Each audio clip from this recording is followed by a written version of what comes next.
Hola a todos, ¿cómo están? Bienvenidos a Formato Arte, un podcast coproducido con Hijas del Arte, plataforma de difusión de arte contemporáneo, en el cual vamos a debatir y desmitificar diferentes cuestiones relacionadas al arte. Si alguna vez pensaste que el arte es aburrido o directamente no lo entendiste, este podcast es para vos. Porque no solo vas a aprender y llevarte mucha data, sino que también te vas a divertir. Acá no buscamos respuestas, sino que todo lo contrario, buscamos indagar y cuestionarnos absolutamente todo para poder sacar después nuestras propias conclusiones. Yo soy Viti Acosta, curadora de arte, comunicadora y gestora cultural, pero no estoy sola. Me acompaña un equipazo compuesto por Paula Giulietti, Agus Mendizábal y por supuesto Hijas del Arte.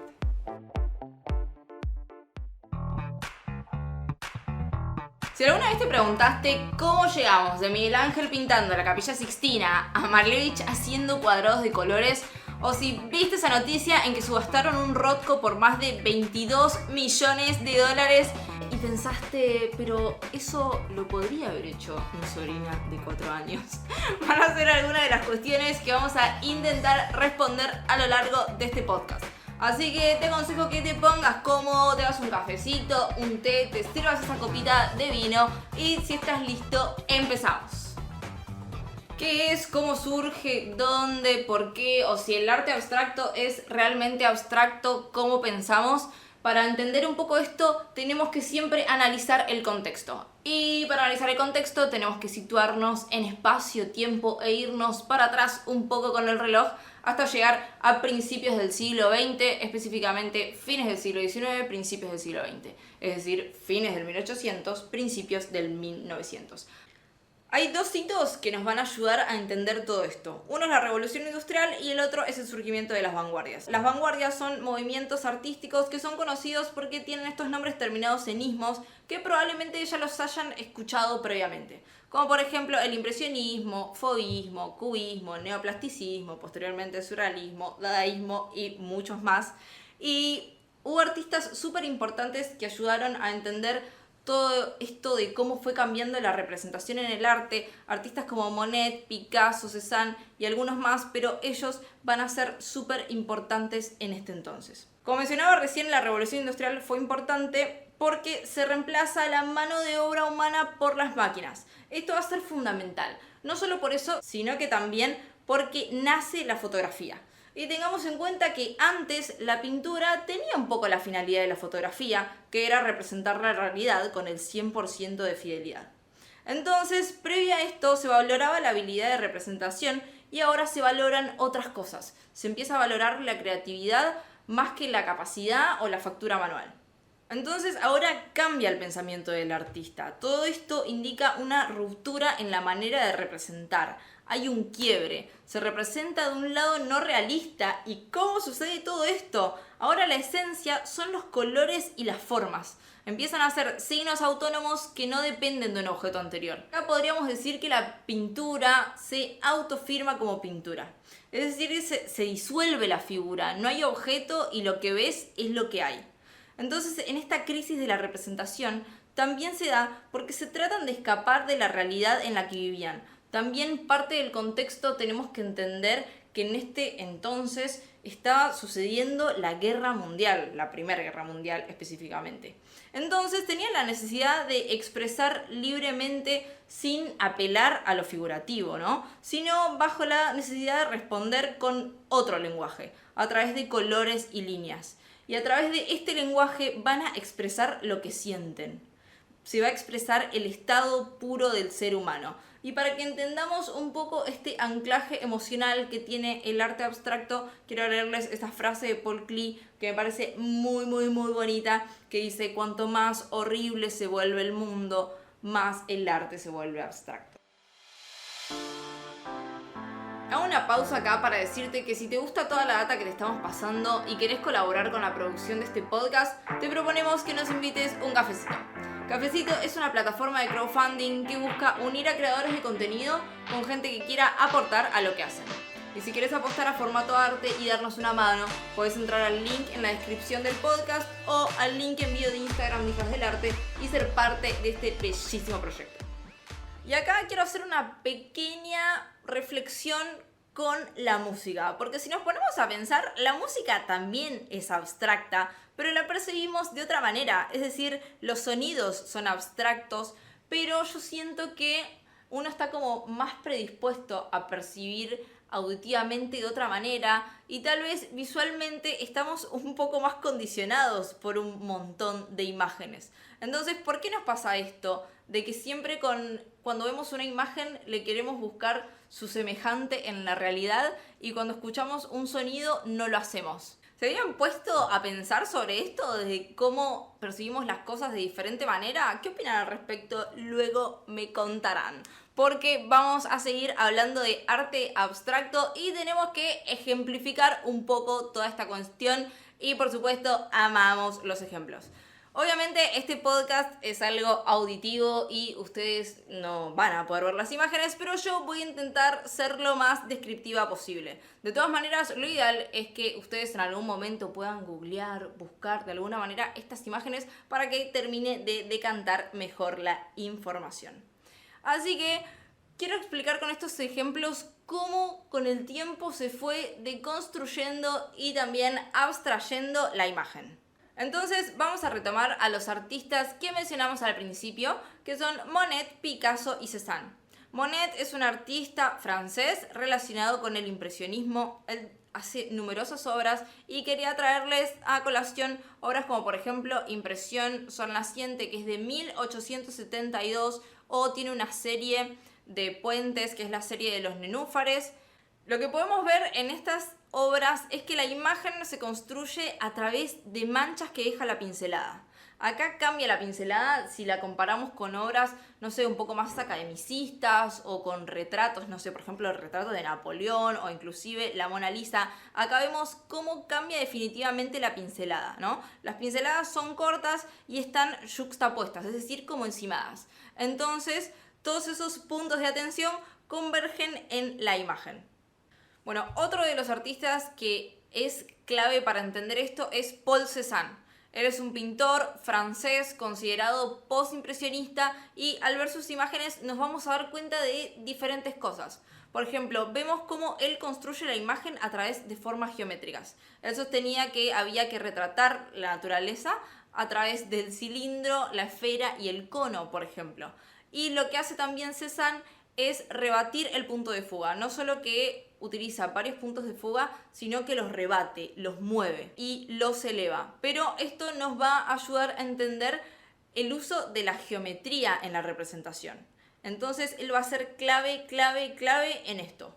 Muy bien, seguimos con este famosísimo artista Pablo Picasso, español. Podríamos decir que es el padre del cubismo y acá tenemos que entender un poco de qué va el cubismo. El cubismo va a representar en un solo plano diferentes puntos de vista y hay varias obras que nos van a ayudar a entender cómo se va deconstruyendo la imagen. Y me parece que un ejemplo claro es una obra de 1910 que se llama Muchacha con mandolina.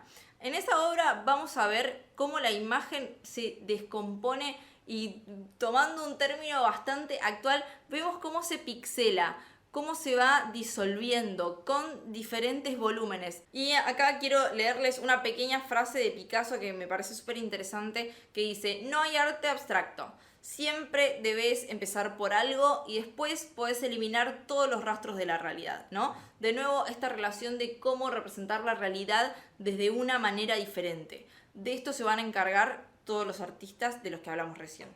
Bueno, y ahora tenemos que hablar de quienes empezaron con el arte abstracto y siempre nos enseñan que el padre de la abstracción es Kandinsky, un pintor ruso también muy famoso vinculado con la abstracción y con el expresionismo. Pero aquí en formato arte, como siempre, venimos a romper un poco todo y vamos a hablar de la madre de la abstracción, que no es tan conocida como Kandinsky. Ella se llama Hilma af Klint y es considerada la madre de la abstracción porque ella produce obras previo a Kandinsky. Lo hace más o menos a principios del 1900, cuando Kandinsky produce aproximadamente en 1910-1911. Para ponernos un poco en contexto de quién es Hilma af Klint, ella nace en Suecia, estudia en la Real Academia Sueca de Artes, que era el único lugar donde las mujeres podían estudiar artes en toda Europa.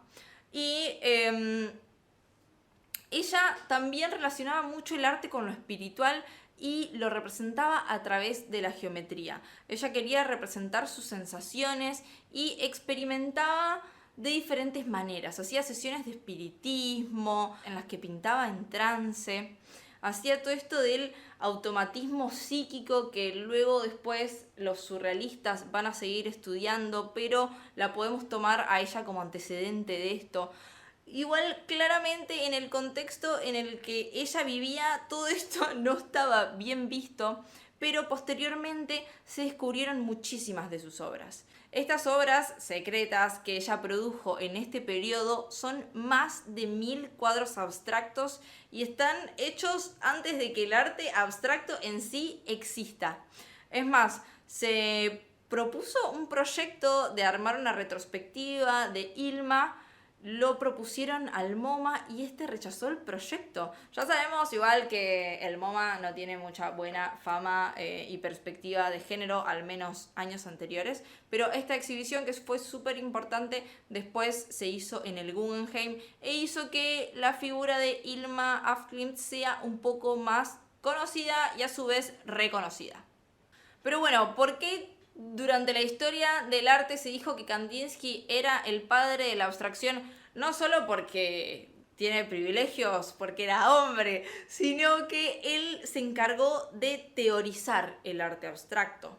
¿Por qué? Porque en 1911 edita un libro que se llama Lo espiritual en el arte. Es un libro que está buenísimo, desde ya aconsejo que lo busquen y lo lean. Es súper interesante cómo él estudia los colores, las vibraciones y cómo esto se relaciona con la geometría. Está buenísimo lo que expone ahí, es cero aburrido, reitero, se los recomiendo. Pero en este libro va a ser un antes y un después. Siempre cuando se teoriza algo, se edita y se difunde, se asienta una base. Y hay una frase que también les quiero leer de Kandinsky, de este libro, para que entiendan un poco todo esto, que dice: la armonía de los colores debe fundarse únicamente en el principio del contacto adecuado con el alma humana, es decir, lo que llamaremos el principio de la necesidad interior. ¿No? De nuevo, este anclaje emocional del que hablábamos al principio del podcast, de que Hilma también lo trabajó y que Kandinsky posteriormente profundiza su trabajo, ¿no? Esta necesidad de expresar un sentimiento a través de formas y colores. Porque uno siempre piensa que el arte conceptual son solo formas en sí, y ahora entendemos que no es solo eso, no es la presentación de una forma geométrica, sino que hay todo un trasfondo espiritual y emocional que a veces se nos queda un poco afuera. Y por supuesto, Hilma af Klint y Kandinsky no fueron los únicos pintores abstractos. Hubo muchísimos más. Por ejemplo, tenemos a Malevich, que fue el padre del suprematismo ruso. Que también Malevich es muy polémico porque es de esos artistas que vas al museo y decís, no, pero esto realmente lo hago yo. Hizo un cuadrado en un bastidor. ¿En serio, reina? Pero porque hay que entender un poco el por qué Malevich. Siempre a la hora de juzgar una obra tenemos que pensar un poco en el contexto de cuándo se hizo esto y quién lo hizo, e intentar entender el porqué. Es parte de esto que proponíamos al principio, de tratar de cuestionarnos todo. Entonces, ¿por qué Malevich hace un cuadrado blanco sobre un fondo blanco que casi no se ve? O sea, me está tomando el pelo. ¿Y por qué esto está en los mejores museos del mundo? ¿Por qué? Primero porque en su momento fue súper disruptivo. Porque lo que quería representar Malevich era la supremacía de la nada. Y qué mejor que representar la nada sobre una forma del mismo color que su fondo. Hay que ir entendiendo de a poco estas claves para poder absorber la idea y entender qué hay detrás de eso. Y no quedarse con el objeto en sí. Después, mencionando otros referentes que tal vez vieron o escucharon alguna vez, Tenemos a Mondrian, que representa el neoplasticismo. También tenemos que mencionar, o sea, qué sería de el expresionismo abstracto sin previamente la abstracción. Y en el expresionismo abstracto encontramos artistas que también son súper conocidos, como Pollock, Rothko, Franz Klein y demás. Y para seguir mencionando algunos nombres más y darles estos disparadores para que luego ustedes sigan buscando más info, también tenemos a Paul Klee, a Joseph Albers. Y para cerrar un poco todo esto, quiero leerles una frase de Joseph Albers, que, bueno, como mencionaba recién, también es uno de los referentes del arte abstracto, que dice: la abstracción es real, probablemente más real que la naturaleza, así que prefiero verla con los ojos cerrados, ¿no? De nuevo, retomamos esta idea de una nueva manera de representar la realidad, y es por eso que el arte abstracto fue tan disruptivo para la época y lo sigue siendo hasta el día de hoy. Ahora sí, me gustaría que después de haber escuchado toda esta información me dejen su feedback o qué les pareció todo esto, qué les surgió, qué conocían, que me cuenten un poco en el último post de Instagram de Hijas del Arte que se corresponda a este capítulo. Bueno, y para finalizar quería agradecerles por haber llegado al final de este capítulo, por dedicarnos su tiempo. Para nosotros es un placer poder hablar de esto. Espero que hayan aprendido y se hayan divertido un rato. Espero poder haber cambiado un poco la percepción que tenían del arte abstracto. Así que un placer hablar con ustedes en esta oportunidad. Esto es Arte en Formato Podcast. Nos vemos la próxima. She's a Mona Lisa.